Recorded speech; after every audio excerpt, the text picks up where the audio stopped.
People ask what for? What can Shannon Aaron do? Well, the answer is, in the international context, nothing. You know, nobody will pay that much attention to what Ireland does.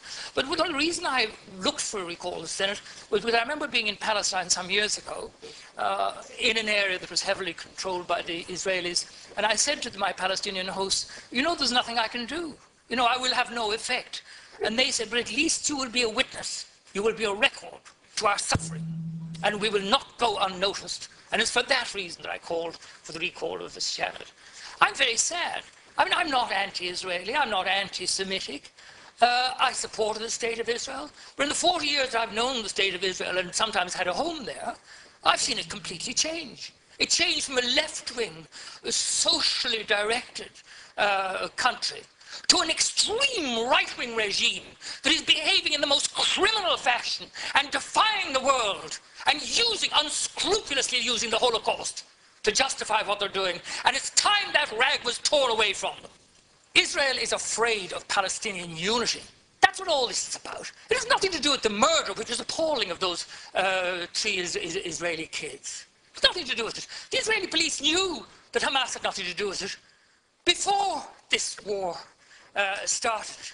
And with regard to Hamas, Israel created Hamas in order to split Fatah. So they're responsible for Fatah. And I had that confirmed at the highest level in the foreign ministry in Jerusalem some years ago. And I have to say, it is astonishing to me that the West that prates about democracy, every time an Islamic government crops up around the Mediterranean, they refuse to deal with it. They subvert it. They destroy it. Where's the democracy in that?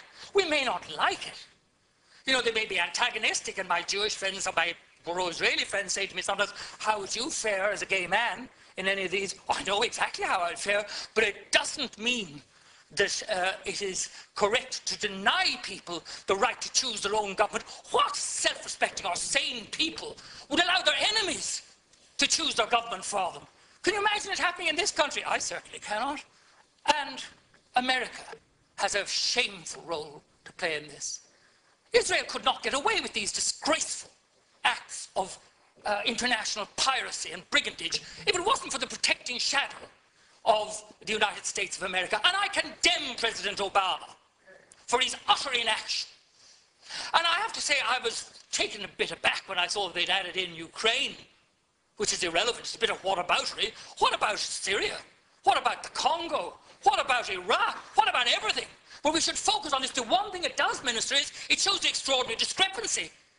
At the instructions of the Americans, we're prepared to boycott, to go in after the Russian banks, to do this, that, and the other. And what do about Israel? We don't even mark a protest note with our vote in the Human Rights Commission of the United Nations. I think that's shameful, absolutely shameful. And as I interjected, it would be better to be one country in the right than with all the rest of them in the wrong. There are no words to describe what happened yesterday in Jabalia. 6 attacks on schools, and these are deliberate. I have no doubt. Because you had 3,300 people sheltering there. They'd been directed there by Israel. The coordinates were given 17 times. How could anybody claim that they didn't know what they were doing? Israel's policy is shoot first and weep afterwards. Oh, did we hit children? What a terrible tragedy. Nobody believes you anymore. You're doing this to exert pressure on Hamas. But I'll tell you this, you will not resolve this problem until, as we did in this country, you involve both of the participants. There's no point in having any kind of an alleged truce that only has one side in it. And it was laughable, the rubbish produced by the Israelis, the Americans, and the Egyptians. They didn't consult Hamas. I mean, that is just utter, absolute madness. And Tony Blair was involved in it. My God, that man is shameless, utterly shameless. He should keep his face out of the Middle East after what he and George Bush on the other side, done. Yes, there were 3 mothballed schools used to store weapons. But this was discovered by the UN and reported by the UN, not by the Israelis. Then there's a situation where entire families are obliterated. In one case, 20 members of one family slaughtered. And the children, the disproportionate amount of women and children killed in this situation is a violation of all the spiritual beauty that Judaism stands for. The respect for life, the fact that if you save one life, you've saved the universe. All this blown out of the window. And blown out of the window, as I saw, by the arrival of 1,200,000 extremely right-wing former citizens of the Soviet Union. And can I just say this? I think it's time people told the truth about what people are saying in Israel. For example, Interior Minister Eddie Yishan in 2012 saying they're going to send the Gaza back to the Middle Ages. Defense Minister Matan Vilnai said they were going to visit the Holocaust on the Palestinians. That's Nazi talk. I'm not saying that that man's a Nazi. He's describing himself as a Nazi. What to do? First of all, remove the embargo. That has to be done.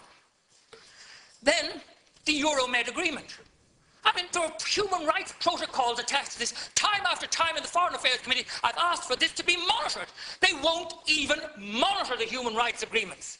What human rights are there when there are thousands of women and children being killed and injured? Israeli goods, particularly in the settlements, should be boycotted. And I believe there should be an expulsion of the Israeli ambassador. I delayed in saying this, but he has his fingers in his ears all the time. And he just repeats slogans from Jerusalem. 1 minute, thank you very much. I've had a very considerable volume of correspondence, 90% of it supporting the Israeli side. And I respect all my correspondence. But it's obviously an organized campaign, and they all say, thank Ireland for voting the way they did at the UN. Well, that tells you. And the Israeli spokesman all mark you with South African, English, or American accents, talking about the land of Palestine. They all congratulate us as well. I believe that the United Nations should accept full and permanent responsibility for the welfare of the people of Gaza. And if that means an international force going in, that's fine. This country should explore the possibility of using our civilian services like the ESB to rebuild the only power station in Gaza. And if I can end on this, I mean, cutting off the electricity to people who are squeezed into this appalling punishment camp, and then cutting back on the food imports and saying, and this is where I say it's Nazi, saying they're placing the people of Palestine on a diet.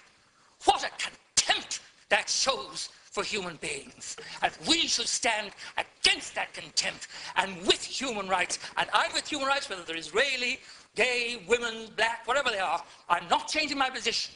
I'm not anti-Israel, I'm not anti-Semitic, but I am pro-human rights for every human.